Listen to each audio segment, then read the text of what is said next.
मैंने घर पे मार्क लगा दिया है। अब घर का सारा माल सिर्फ अपना।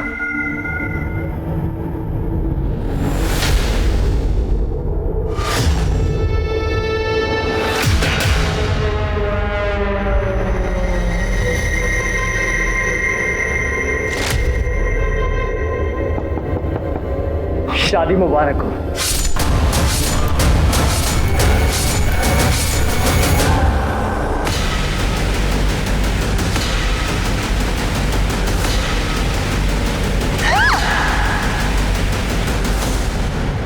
नमस्कार, आदाब।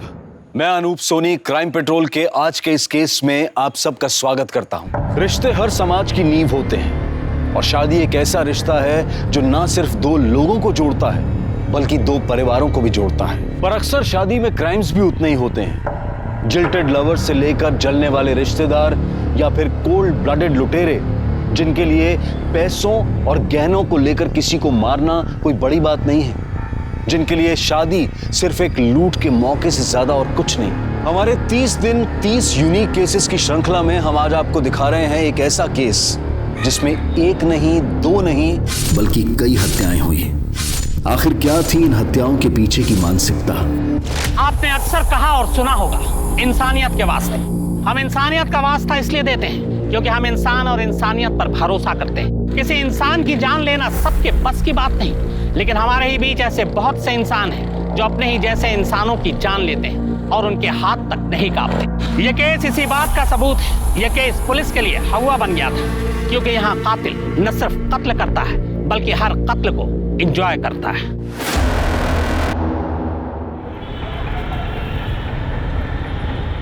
अंकल मेरी बात तो सुनिए, मैं क्या बोल रहा हूँ। अंकल मेरी बात तो सुन लीजिए। पापा मैंने इसे यहाँ बुलाया था, छोड़ो छोड़ो। अंदर लेके जा इसको। और सुन, साक्षी की शादी वहीं होगी जहाँ हम तय करेंगे। मेरे पूरे खानदान में किसी ने आज तक लव मैरिज नहीं किया, ना आगे कोई करेगा। अंकल क्या बुराई है प्यार करने में, आप मुझे ये बताइए। मैं प्यार करता हूँ साक्षी से, शादी करना चाहता हूँ, बहुत खुश रहूंगा। निकल जा यहाँ से। अरेंज मैरिज करवाना चाहते हो ना, करवाओ। अरे ये सब पैतरे हैं माँ बाप के, अपनी बातें बच्चों में थोप लेगा। अरे प्यार बिना गाय की शादी। निकल यहाँ से, निकल जाओ।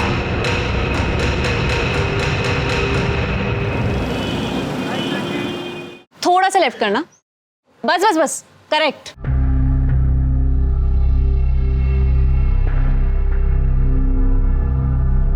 निया, ये सब क्या है? मैंने कहा था ना कैफे का लोगो मत बदलना।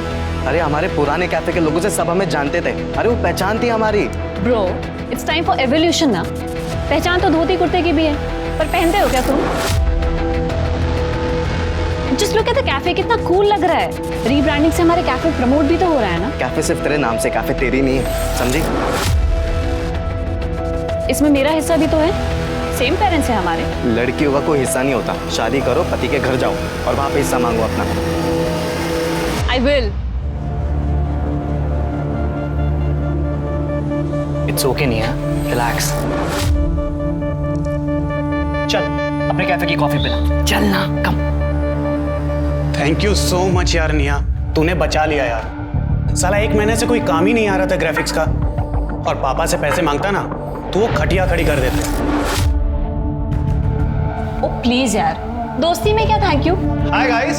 Hey, what's up? Yes, and I have a good news for you.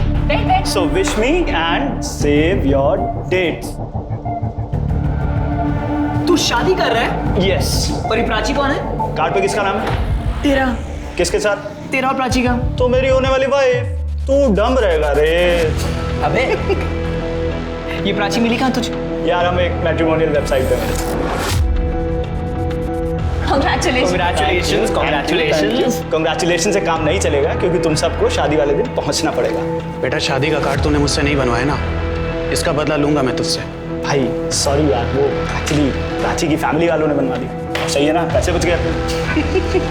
अरे यार मजाक कर रहा था मैं। अब मीठा तो खिला। मेरी शादी की खुशी में तुम सब मिठाई खाओ। ऐसे लोगों की वजह से अरेंज मैरिज आज तक चलती आ रही है। जितनी जल्दी हो सके रिश्ता तय कर दो।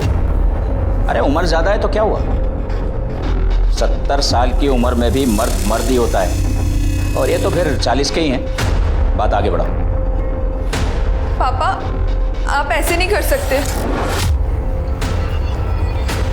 एक बात समझ ले, मेरी इज्जत से बढ़कर जिंदगी में और कुछ भी नहीं, औलाद भी नहीं। अगर मैंने तुझे पैदा किया है ना, तो मार भी सकता हूं।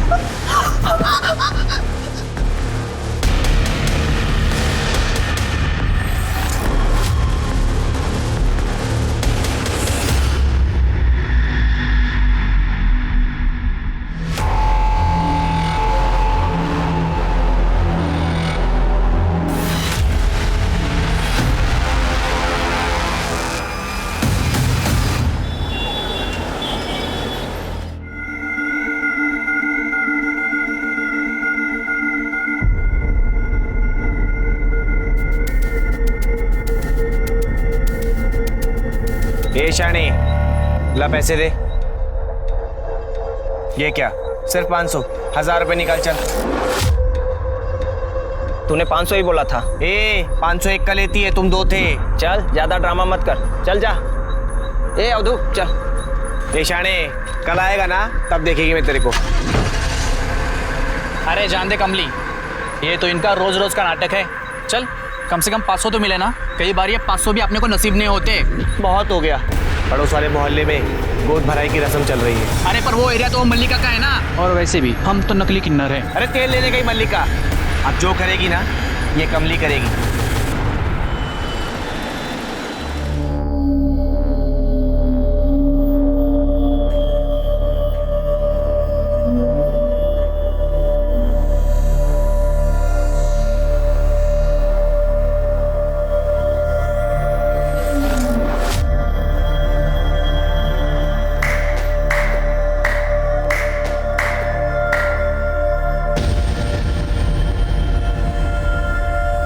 तेरी सारी बलाएं ले लूं, सदा सुहागन रहो, मुन्ना ही होगा।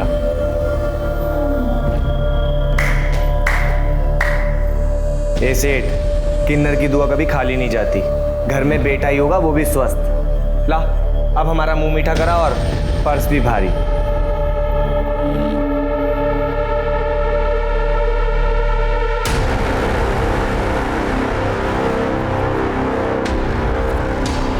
देख तो समाना, रखो और दफा हो जाओ। ऐसे घर में खुशियां आई है, उसमें भी कंजूसी।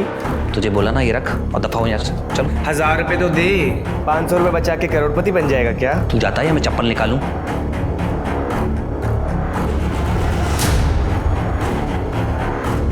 ए सेठ, इसकी मिठाई खा तू। छोड़ना रे, इसको बाद में देख लेंगे।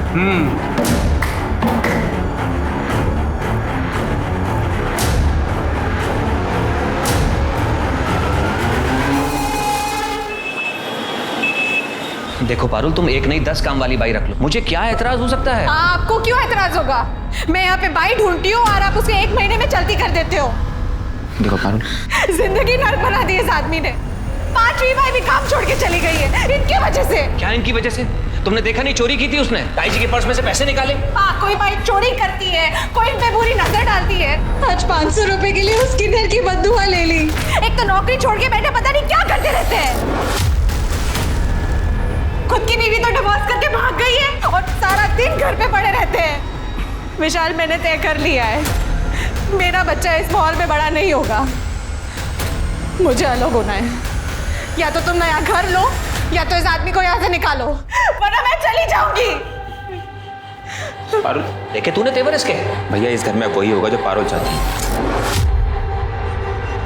नहीं तो आप अपना इंतजाम कर लीजिए। क्या?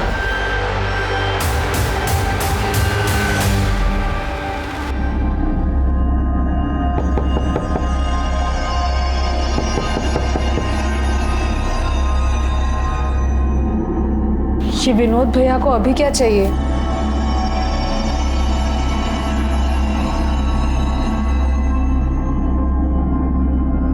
क्या भैया?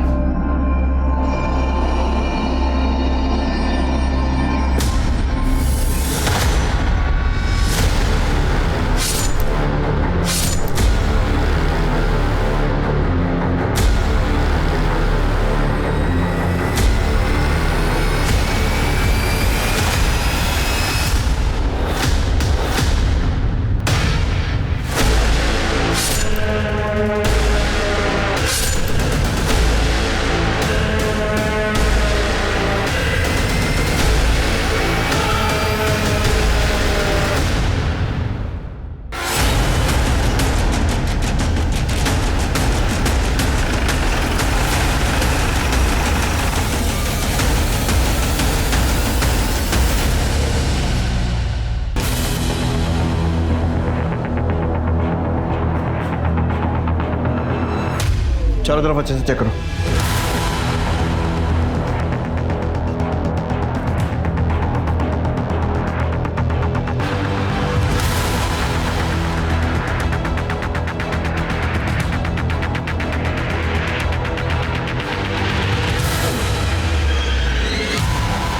विनोद जी, आपके घर में घुसकर 2 लोगों की हत्या कर दी गई और आपको पता ही नहीं चला। कान पर जूं तक नहीं रहेंगी। मेरे डिवोर्स के बाद सिर्फ मुझे इंसोम्निया और डिप्रेशन की शिकायत है। स्लीपिंग पिल्स लेके सोता हूँ। सर, कबर्ड्स को तोड़ा गया, सामान गायब। सब ले गए, रुपए, पैसे, जेवर। अंदर कैसा है, कुछ पता चला? सर, इस खिड़की से फर्स्ट एंट्री के निशान। सर ये देखिए सर, शू प्रिंट के निशान है, पर ऐसा लग रहा है किसी ने शू पे प्लास्टिक कवरिंग पहनी हो। मतलब पूरी तैयारी से आए थे। विनोद जी, किसी से दुश्मनी आपकी या आपके भाई की, या फिर हाल फिलहाल में कोई झगड़ा, या फिर किसी पर शक हो आपको? कौन मार सकता है? कोई मार सके ऐसा तो कोई नहीं। बस कल नौकरानी से झगड़ा हुआ था, मैंने उसे घर से बाहर निकाल दिया। छोटी मोटी चोरी करती थी घर में। क्या? पैसे निकाल लिए? अच्छा, आप फोन रखो, मैं आपको कॉल करता हूं। शीला, तूने ताई जी के पर्स में से पैसे निकाले? क्या? क्या ताई जी के पर्स में से पैसे निकाले तूने ना? ये क्या कह रहे हैं भैया आप? मैंने तो ताई जी का पर्स देखा तक नहीं। अच्छा, तेरा पर्स निकाल, अभी पता चल जाएगा, सच्चाई सामने आएगी। पर्स निकाल। अरे पर्स निकाल। आप ये क्या कर रहे हैं? अरे भैया रुकिए, क्या आप क्या कर रहे हैं? तुम लोगों को दिखाई नहीं देता? चोरी की है इसने। ताई जी के पर्स में से पैसे निकाले हैं। पर्स निकाल, पर्स निकाल। क्या कर रहे हैं भैया आप? मैंने तो ताई जी का पर्स देखा भी नहीं। ऐसे आदमी के घर में मुझे काम नहीं करना है जो और की इज्जत ना कर सके। नौकरानी की डिटेल्स लो और उसको थाने बुलाओ। आसपास एरिया में चेक करो कोई भी सीसीटीवी है क्या। चोरी हुए सारे सामान की लिस्ट बनाओ और सारे गहनों की लिस्ट ज्वेलर्स के पास भेजो। चोरी तो कर ली है, कहीं ना कहीं तो बेचने जाएंगे।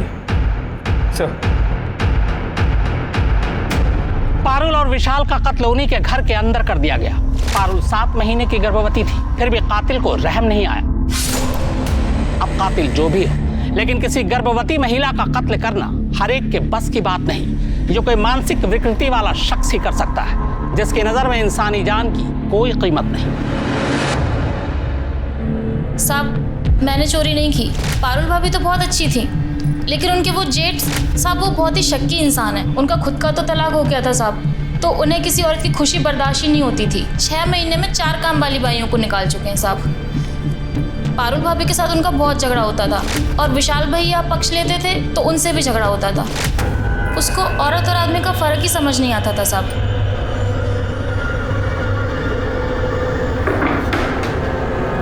भाभी, ये भैया मुझे ऐसे घूर घूर के देखेंगे तो मैं काम कैसे करूँगी? मैं भी एक औरत हूँ। अरे वो तुझे औरत है इसलिए घूर के नहीं देखते हैं, वो बहुत शक्की इंसान है। उन्हें तो लगता है कि मैं भी विशाल के पर्स से पैसे चोरी करती हूँ, मुझे भी ऐसे ही घूर के देखते हैं। ये सही है, उसने तेरी चोरी पकड़ी तो तूने उल्टा उस पर ही इल्जाम लगा दिया। नहीं साहब, मैं 10 घर का काम करती हूँ साहब। 15-20 हज़ार रुपये कमा लेती हूँ। 500 रुपये चुरा के पूरे मोहल्ले में बदनाम हो जाऊंगी साहब। मैं बेवकूफ़ थोड़ी हूँ साहब। ठीक है, जाओ। और सुनो, बिना बताए शहर छोड़कर मत जाना। जी साहब। कहीं ऐसा तो नहीं है कि इस विनोद ने ही मर्डर किया और उसके बाद लूटपाट का एंगल दे दियो। इस विनोद पे नजर रखो। अगर इसने ये किया है तो बाकी एविडेंस से तो कोई फायदा नहीं होगा, फिंगरप्रिंट्स, मोबाइल रिकॉर्ड्स, लेकिन वो गहनों को ठिकाने लगाने की कोशिश करेगा। अगर इसी ने किया है तो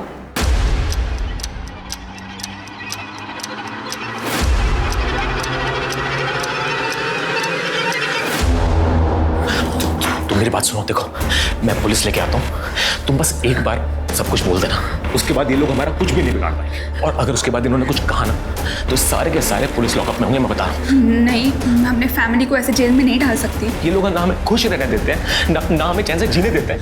तुम इनके बारे में सोच रही हो?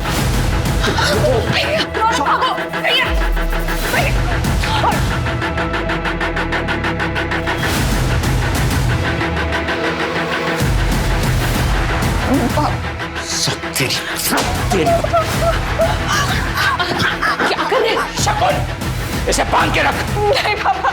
आज के बाद इसे घर से निकलने मत देना।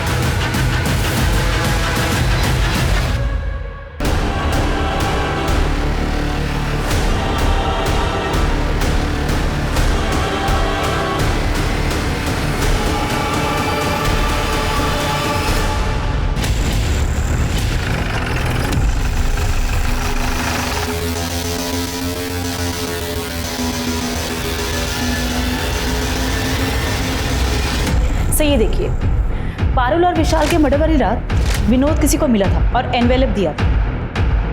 पता करो ये कौन है। सर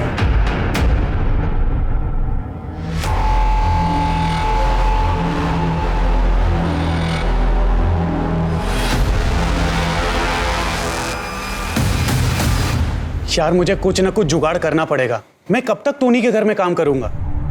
ऊपर से मेरा बाप ना मुझे चैन से काम करने देता और ना जीने देता है। प्लीज चिल यार, सारे पेरेंट्स ना एक ही जैसे होते हैं। हो प्लीज यार निया, अब तू ज्ञान मत दे मुझे ज्यादा। तू और ओम कितने लकी हो तुम्हें पता नहीं। अरे ब्रो ऐसा कुछ भी नहीं। जगन, हमारे पास ना सिर्फ ये थोड़े से पैसे ज्यादा हैं, अदरवाइज ये पेरेंट्स वाली प्रॉब्लम ना सब सेम है। तेरे घर में जैसा टॉर्चर होता है ना, वैसे सेम टू सेम मेरे घर में भी होता है। बेब्स, इसलिए तो मैंने बोला था मेरे साथ लिव इन में शिफ्ट हो जाओ, ताकि ये नितेश मेरी सारी चीजों पर कब्जा कर ले। नो वेज, यू तो नो ना पापा कितने ओल्ड फैशन्ड है, और उन्हें ये लिव इन वाला कॉन्सेप्ट कतई समझ में नहीं आने वाला। आई डोंट वांट कि नितेश मेरे खिलाफ पापा को भड़का के ना मुझे डिसोन करवा दे। I really don't want that. मैंने कुछ झूठ बोलता सर, मैंने कुछ नहीं किया सर, मैंने किसी को सुपारी नहीं दी सर। वो हमारी सोसाइटी का वॉचमैन है, उसकी माँ की तबीयत खराब हो गई थी, पैसे मांग रहा था, इसीलिए मैंने उसे पैसे दिए सर। हम उसके घर गए, घर पे ताला लगा हुआ।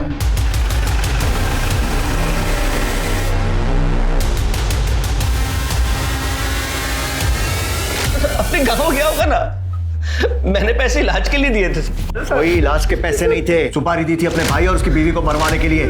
सच बोला? नहीं सर, मैंने पैसे उधार में ही दिए थे और कुछ भी नहीं। तोड़ो इसको, और तब तक तोड़ो जब तक कि सच नहीं बोलता है, और उस वॉचमैन को ढूंढो।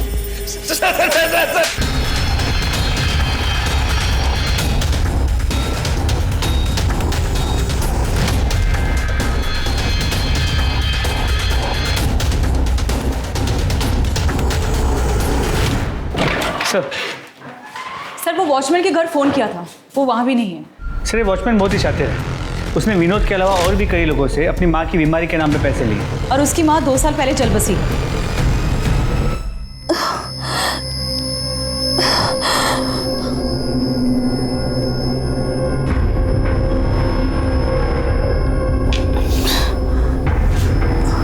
साक्षी,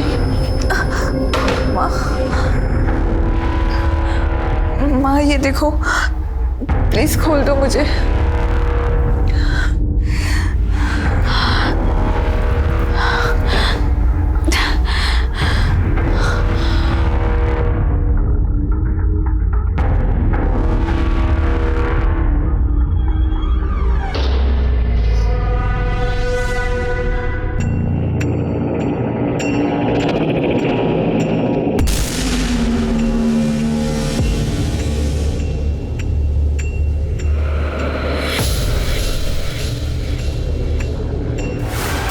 साक्षी, साक्षी, साक्षी रुको, साक्षी।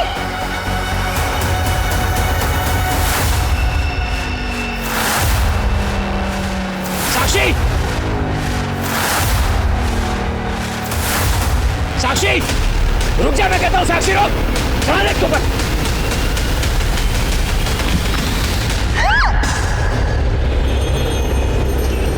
यार तुम्हारे हाथ में तो जादू है, क्या टेस्टी खाना बनाया तुमने यार।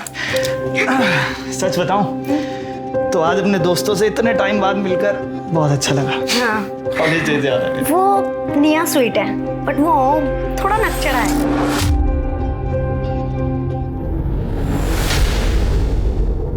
यार कुछ नहीं, इस टाइम कौन होगा?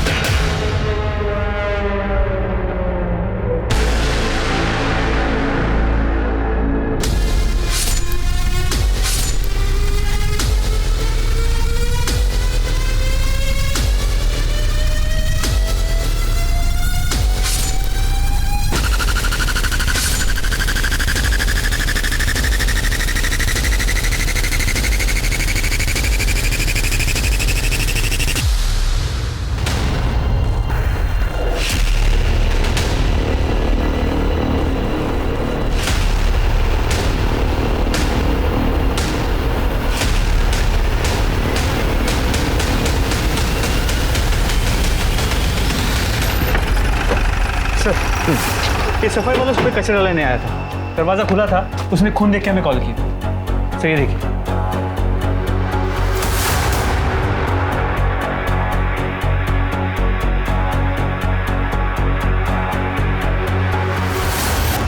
सर ये देखिए जूतों के निशान। ऐसे लग रहा है जैसे कि जूतों पर किसी ने प्लास्टिक कवर पहना।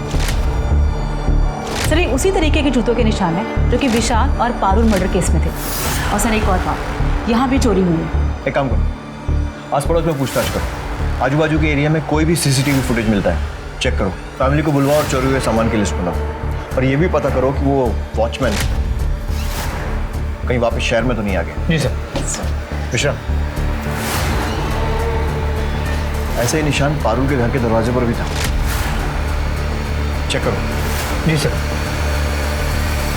देख, हमें पता चला कि तू नौकरी छोड़ के घर पे बैठा था, घर में सिर्फ पारुल और विशाल की चलती, इसीलिए तूने उन्हें मरवा दिया। अब ये बता कि किससे और कैसे? सर मैंने किसी को नहीं मरवाया।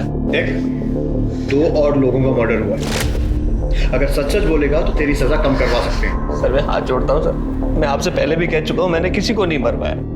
मानता हूँ मैं उनसे चढ़ता था, लेकिन थे तो वो मेरा परिवार। अब आप बता रहे हो एक घटना फिर से घट गई तो मैं तो बेकसूर हुआ ना सर।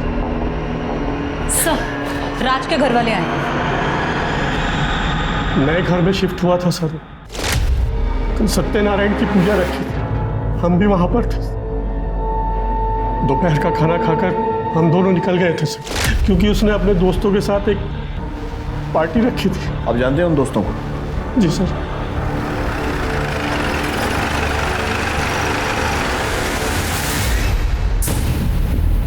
मैं, राज और टोनी एक ही कॉलेज में थे। कॉलेज के बाद राज बिजी हो गया था, लेकिन हमारे कांटेक्ट में था। सर उसने और प्राची ने अपना 1 महीने में घर भी ले लिया था, और इनफैक्ट सर वो लोग खुश भी थे। इस बात से हम लोग प्राउड फील करते सर। सर हम तो उन्हें विश करने गए थे। तो जब तुम लोग वहाँ विश करने गए थे तो कुछ अलग या अजीब सा देखा? No sir, not at all. बल्कि राज और प्राची तो अपने फ्यूचर की बातें डिस्कस कर रहे थे हमारे साथ। अरे यार, इतने सारे गिफ्ट लाने की क्या जरूरत थी यार? अरे कैसे नहीं लाते यार, आफ्टर ऑल तो नए घर में शिफ्ट हुआ है। अच्छा, इसी बात पे कुछ खा। वाह, म्यूजिक सिस्टम, ये तो पक्का निया की पसंद होगी। हाँ of course, I knew it.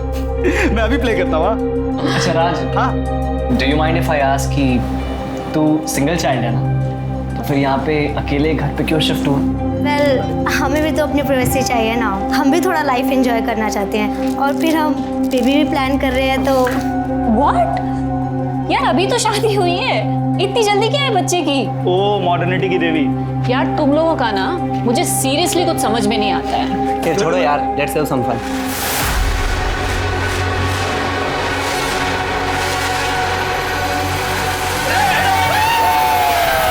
Sir Raj अपनी फैमिली का इकलौता बेटा था, लेकिन प्राची उसके साथ अलग रहने लगी थी। कहीं ऐसा तो नहीं कि उसकी फैमिली ने?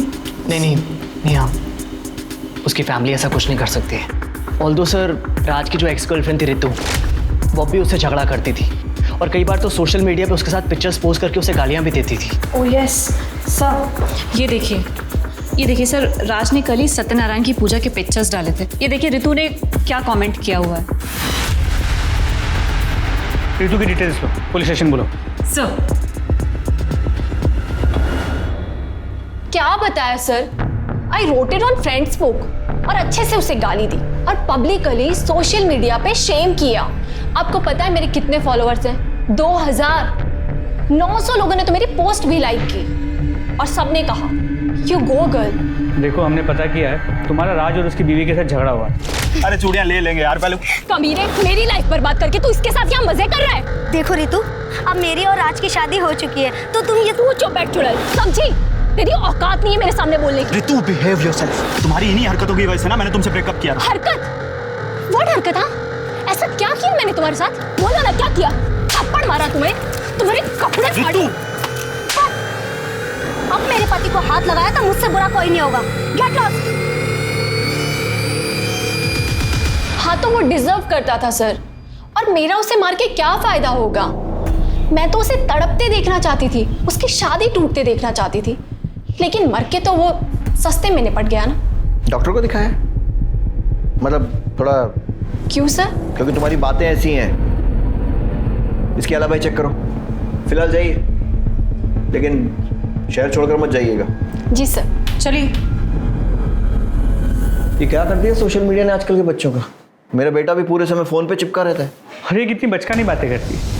लेकिन सर क्या ये मर्डर कर सकती? लगता तो नहीं, उसको नजर रखो। इसके कॉल रिकॉर्ड चेक करो, पता करो इसने किसी शेडी आदमी से कांटेक्ट किया है या फिर किसी को हायर किया है। ऐसा करो, विनोद का सोशल मीडिया भी चेक करो, कहीं ये लोग ऑनलाइन तो लोगों को हायर नहीं कर रहे। अच्छा, बाकी के सीसीटीवी फुटेज आए? सर राज के घर के पास एक बैंक के एटीएम का सीसीटीवी फुटेज मिला, उसे क्रॉस चेक कर रहे हैं। और ज्वेलर से कोई इन्फॉर्मेशन? सर अब तक कुछ नहीं सर, मोस्ट प्रोबेबली ये ज्वेलरी शहर के बाहर बेची गई होगी।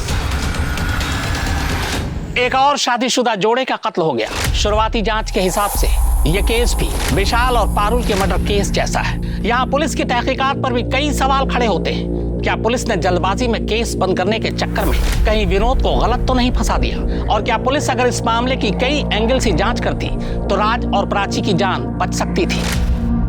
जांच के दौरान एक अजीब बात सामने आई। इन दोनों घरों के बाहर ही इस तरह के मार्ग थे, यानी कत्ल सोची समझी साजिश का नतीजा था। पर सवाल यह है कि इतने सारे घरों में इन्हीं दो घरों को क्यों चुना गया? विशाल पारुल और राज प्राची के बीच क्या कोई कड़ी जुड़ती है? क्या पुलिस इस बार सही मुजरिम तक पहुंच पाएगी या फिर कुछ और मौत होनी तय है?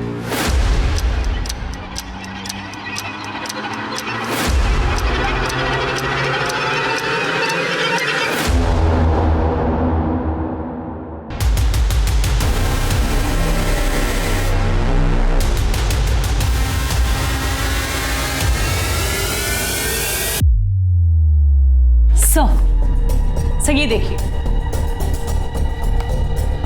पहली रॉबरी में कोई भी बाइक पर नहीं आया, पर दूसरी रॉबरी के वक्त राज और प्राची के घर 2 लोग बाइक पर गए थे। वो राज के घर की तरफ गए और 20-25 मिनट के बाद वहां से निकल गए। मतलब ये हो सकता है कि शायद पहली रॉबरी के बाद जो पैसा आया उससे बाइक खरीद ली हो। सर हो सकता है, क्योंकि बाइक पुरानी है और नंबर प्लेट भी नहीं।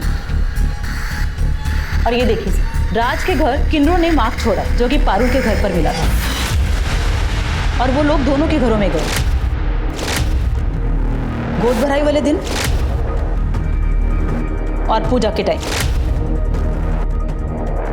मतलब ये हो सकता है कि ये लोग शादी पूजा वाले घरों में सुबह मांगने के बहाने घुसते होंगे, उसके बाद वहाँ पर छानबीन करते होंगे और फिर शाम को या रात को ये या फिर इनके साथी लूटपाट करते होंगे। हाँ सर, क्योंकि ऐसे वक्त पर लोगों के घरों में गहने पड़े होते हैं और जो कि बैंक में भी होते हैं वो भी निकाल लेते हैं। पता करो ये किन्नर कौन है और लेकर आओ थाने। सर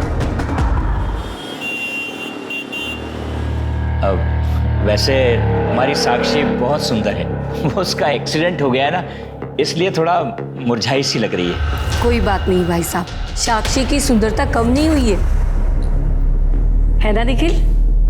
हमारी तरफ से ये रिश्ता पक्का समझिए।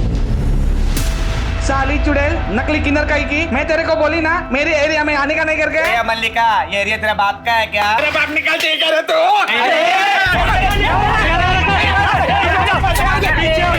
पीछे हो जाओ, पीछे हो जाओ, पीछे हो जाओ। साहब इसको अरेस्ट करो, बहुत बड़ी क्रिमिनल है। तुम्हें बड़ा पता है? और नहीं तो क्या साहब, मेरे एरिया में डाका डालेगी तो मुझे पता चलेगा ही ना। ज्यादा शातिर मत बनो। क्या हो यहाँ से? बैंकलैंड में तुझे क्या हो यहाँ से? कमली तुमसे बात करनी है। बोलो ना साहब। तुम लोग क्या कर रहे हो? जाओ। ये दोनों मेरे साथ। साहब हम हमारी कमली को छोड़ के कहीं नहीं जाएंगे। ये देखो, ये 4 लोगों का खून हुआ है और इनके घर चोरी भी हुई। और ये देखो, इनके घर के बाहर ही तुम्हारा निशान है। इन दोनों घरों में तुम गई थी ना? साहब हम तो किन्नर लोग हैं, जिसके घर में भी त्योहार होता है ना हर जगह जाती है। और क्या है ना कि उस लड़की का गोद भराई था, इसीलिए हम लोग मार्क लगाए। साहब बाद में बहुत लफड़ा होता है, इसीलिए हम जिधर भी जाते हैं अपना मार्क लगा देते हैं। और वैसे भी साहब हम लोग तो दोपहर में गए थे। उन दोनों रात को तुम कहाँ थे? वो उधर हाईवे के बाजू में साहब, उधर कभी भी जाके देखना, रात को हम उधर ही रहती है, पूछ लो जरा। हाँ हाँ हम हाईवे के पास ही थे। 1 मिनट, इसका क्या मतलब है कि शादी में जो पैसे लगेंगे वो तेरा हिस्सा है एंड ऑल? यही होता आया है और यही हमारी रीत है। बट ये लीगली सही नहीं है पापा। मुझे आपके कुछ लाख रुपए नहीं चाहिए, मुझे बिजनेस में पार्टिसिपेट करना है। पापा बिजनेस संभालने के लिए मैं हूं ना। पर मैं भाई से बेटर हूँ पापा, आपको पता है। निया पापा प्लीज प्लीज पापा। ओके तो एक डील करते हैं ना। अच्छा हाउ अबाउट 1 महीना भाई बिजनेस संभाले और 1 महीना मैं संभालूं, फिर देखते हैं कि कौन बेटर है। प्लीज पापा अपनी बेटी को एक मौका तो दे सकते हैं ना। अच्छा ठीक, पर पापा कैसी बातें कर रही है ये? पापा धंधे में थोड़ी ना ये सब चलता है, बस 1 महीने की तो बात है।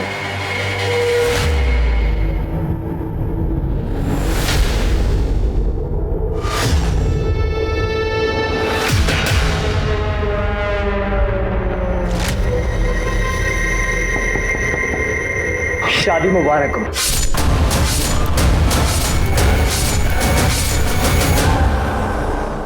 सर पोस्टमार्टम और फोरेंसिक रिपोर्ट पारुल और विशाल के केस जैसी, धारदार चाकू से वार किया गया।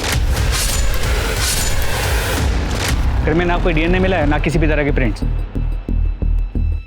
हैं कौन ये लोग? हवा में से आते हैं और हवा में गायब हो जाते हैं। शुरू से शुरू करते हैं। पारुल के घर इन क्रिमिनल्स ने खिड़की से फोर्स एंट्री की थी, जबकि राज के घर ये लोग सामने के दरवाजे से घुसे थे। जी सर, राज के घर पे कोई फोर्स एंट्री का निशान नहीं था। मतलब ये हो सकता है कि कोई जान पहचान वाला आदमी था। तो या फिर ये भी हो सकता है कि राज के घर में किसी ने मदद मांगने के लिए नॉक किया, राज ने बिना कुछ सोचे दरवाजा खोल दिया। पॉसिबल है। और वैसे भी अगर तैयारी से आओ तो दो लोगों को मारकर लूटने में ज्यादा मुश्किल नहीं होती। राज के घर के आसपास हमें 2 सस्पेक्ट बाइक पर दिखे, लेकिन पारुल के घर के आसपास हमें कोई सस्पेक्ट नहीं दिखा, ना आते हुए ना जाते हुए। सर हो सकता है वो बाइक पर आए ना हो, इसलिए हमें मिस कर दिया हो, वो पैदल आए हों। Good point. ऐसा करो, मर्डर के 1 दिन पहले और 1 दिन बाद का सारा सीसीटीवी फुटेज फिर से चेक करो। सर चोरी के सामान बेचने की कोई इन्फॉर्मेशन? नहीं सर, अपने एरिया में कुछ नहीं मिली। मैंने फोटोज को बाकी के पुलिस स्टेशन में सर्कुलेट कर दिया, शायद किसी और शहर में बेचा गया हो। ठीक है। इस तरह की लूट और किलिंग की वारदातें शहर के अलग अलग इलाकों और घरों में हुई थी, लेकिन पुलिस की सस्पेक्ट लिस्ट में एक भी ठोस नाम सामने नहीं आ रहा था। ये किसी प्रोफेशनल क्रिमिनल्स का गैंग लग रहा था। ये लुटेरे इतने शातिर थे कि इन्होंने अपने खिलाफ कोई सबूत नहीं छोड़ा था। ये निया बहुत तेज बन रही है, इसका फेल होना बहुत जरूरी है। अगर मेरे होते हुए भी पापा ने बिजनेस निया के हाथ में दे दिया तो फिर मेरी क्या इज्जत रह जाएगी?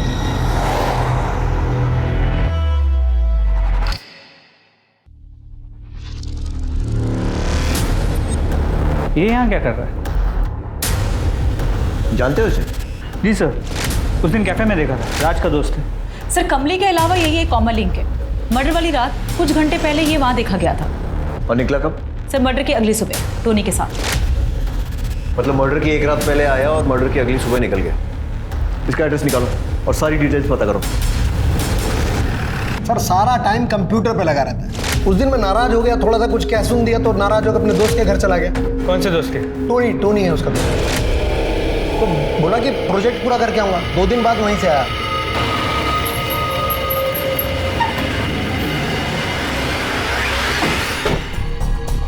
टोनी डिसोजा। जी सर। तुम जगन के दोस्त हो? हाँ सर। जगन के बाप ने कहा कि वो 30 अप्रैल की रात तुम्हारे यहाँ पे रुका था। हाँ सर, वो 2 दिन मेरे साथ रुका था। तुम क्या करते? सर मैं कॉल सेंटर में जॉब करता हूँ। क्या है सर, सुबह जल्दी चले जाता हूँ, शाम को लेट आता हूँ। जगन के आने के बाद मैं सो गया था और सुबह चले गया जल्दी, और नेक्स्ट डे उसे मैंने ड्रॉप भी कर दिया था सर। सर आपके कहने पर मैंने जगन और टोनी के क्रेडिट कार्ड्स और एक्सपेंसेस चेक किए। पिछले 1.5 महीनों में काफी लाइफस्टाइल में चेंज आ गया। उठा कर लाओ दोनों। सर मैंने कुछ नहीं किया। शुरू हो जाओ। मैंने कुछ नहीं किया है सर। और सर राज और प्राची की हाउस वार्मिंग पार्टी के बाद हम लोग ओम के फ्लैट पे चले गए थे सर, पार्टी कंटिन्यू करने की। सर मैंने चेक किया है, इन लोगों की मोबाइल लोकेशन ओम के घर की है। मैं जितना इस केस को स्टडी करता हूँ, मुझे ये मामला सीरियल किलिंग का लगता है। सीरियल किलर होता क्या है, कैसा होता है? सीरियल किलर में खून करने की तलब होती है, कत्ल करने का एक खास पैटर्न होता है। अक्सर चोरों का इंटरेस्ट होता है चोरी करना, लेकिन चोर चोरी करने के बाद चुपचाप निकल जाना पसंद करते हैं। जब तक कि कोई उनके सामने ना आ जाए तब वो उन्हें मार देते हैं। अब पुलिस को अपनी सोच बदलनी होगी। क्या ये कत्ल चोरी को छुपाने के लिए है या चोरी कत्ल को छुपाने के लिए? क्योंकि अगर ये मामला सीरियल किलिंग का है तो फिर कई मौत होनी अभी बाकी है। नमस्ते आंटी, साक्षी को मैं तैयार कर देती हूँ। ठीक है, पर जल्दी करना। ठीक है।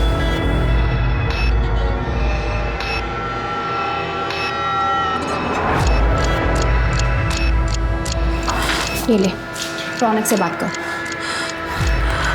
हेलो रौनक। देखो साक्षी, मुझे सब पता है वहाँ क्या चल रहा है। मैंने सब अरेंज कर लिया है।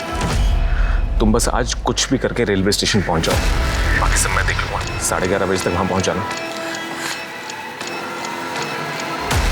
सब ठीक है साक्षी?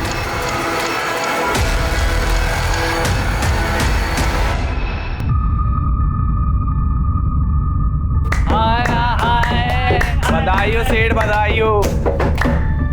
घर में खुशियां आ रही है तेरे। चला शगुन दे। हाँ हाँ।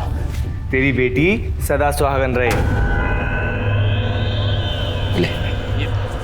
ये हुई ना बात।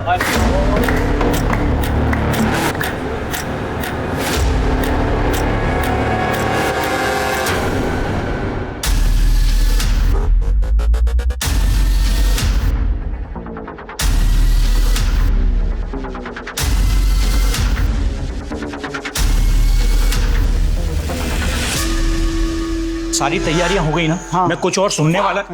ए, कौन है वहाँ? ये पकड़ इसको पकड़।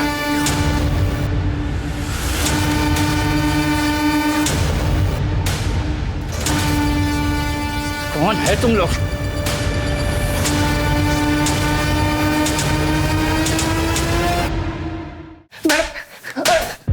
बहुत नाक में दम किया तुम लोगों ने। इतनी मर्डर और चोरियां? मैडम हम दोनों सच कह रही है, हमने कुछ नहीं किया। तो उस घर में क्या शादी के लड्डू खाने गए थे आधी रात को? मैडम वो तो हम उस लड़की को भगाने। एक मिनट, लड़की को भगाने? वो साहब कितना अच्छा मुख है तेरा, जी करता है तेरी सारी बलाएं ले। ये लोग मेरी शादी जबरदस्ती कर रहे हैं, मुझे आज रात यहाँ से भागना है, प्लीज मेरी मदद कर दो। मतलब उस लड़की की जबरदस्ती शादी हो रही है? जी साहब। साक्षी को फोन लगाओ। सर नहीं सर, मेरी शादी मेरी मर्जी से ही हो रही है, वो कमली आपसे झूठ बोल रही है। ठीक है।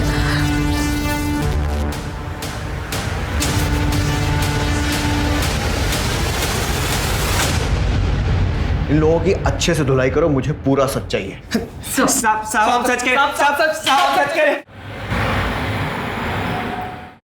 मिश्रा, कमली ने कन्फेस किया?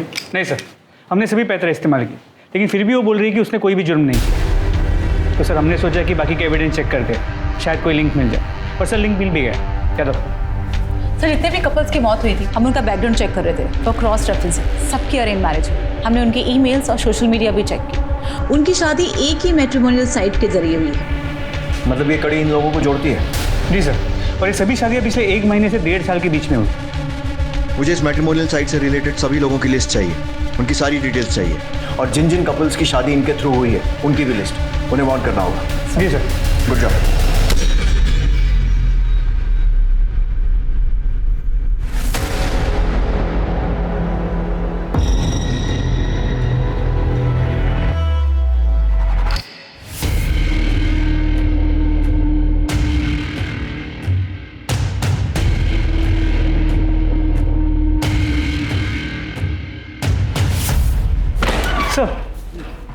सर टोनी डिसोजा, पारुल का पड़ोसी और राज का दोस्त। ये उसी कंपनी में काम करता है जो विवाह केंद्र का वेबसाइट मैनेज करती है, और इस टोनी ने आज ही साक्षी और निखिल का अकाउंट भी एक्सेस किया है। ये साक्षी वही लड़की है ना जिसके यहाँ वो किन्नर चोरी करने गए? हाँ सर। 1 मिनट, बहुत बड़ी गलती हो गई हमसे। ये क्रिमिनल्स लड़की के मायके नहीं बल्कि उसके ससुराल में चोरी करने, लूटपाट करने और मारने जाते हैं। शायद कमली सच कह रही थी। यार गाड़ी निकलो। मिश्रा फौरन उस कैफे में पहुंचो जहाँ टोनी मिलता है, और उसके बाद हमको ज्वाइन करो। सर।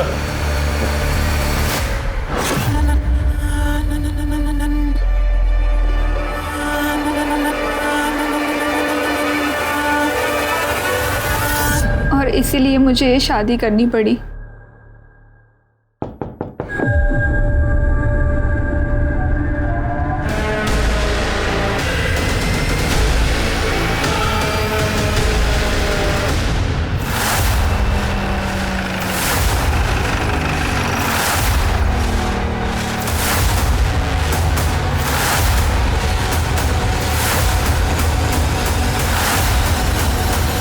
शादी मुबारक हो। हाथ पीछे, मैं तो खोपड़ी पे गोली मारूंगा। पीछे चाकू फेंको, पकड़ो दोनों को।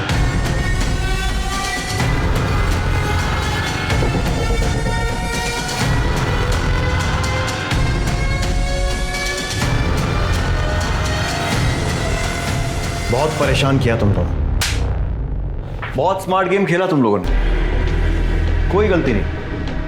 परेशान हो गए थे हम लोग, समझ ही नहीं आ रहा था करें क्या। फिर हमने वही किया जो हम लोग हर बार करते हैं, कॉल रिकॉर्ड्स को अच्छे से चेक किया, और एक चीज नजर आई, हर मर्डर और लूट के पहले तुम चारों की लोकेशन ओम के घर पर ही मिली, और तब लगा कि यार दाल में तो कुछ काला है। तुमको उठाने पहुंचे तो तुम्हारा भाई नितेश, उसने तो पहले ही पुलिस को फोन कर दिया था तुम्हें पकड़वाने के लिए।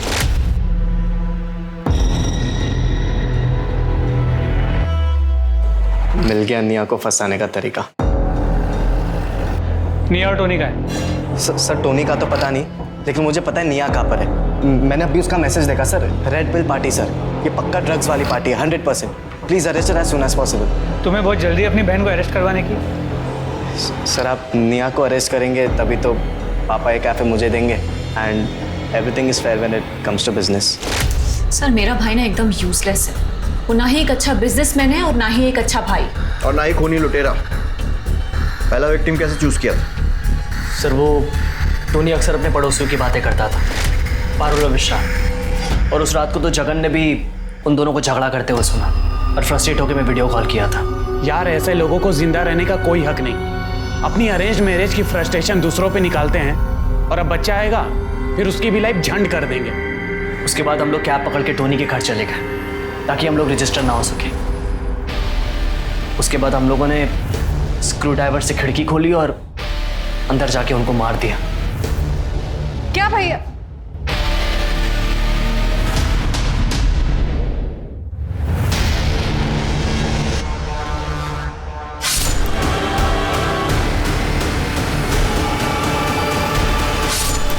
पहली बार था सर, पर क्या किक थी। एक काम करते हैं, थोड़ा सामान लूट लेते हैं, लूट का मामला लगेगा और टोनी और जगन का मुंह बंद रखने के लिए भी काफी होगा। स्मार्ट कर।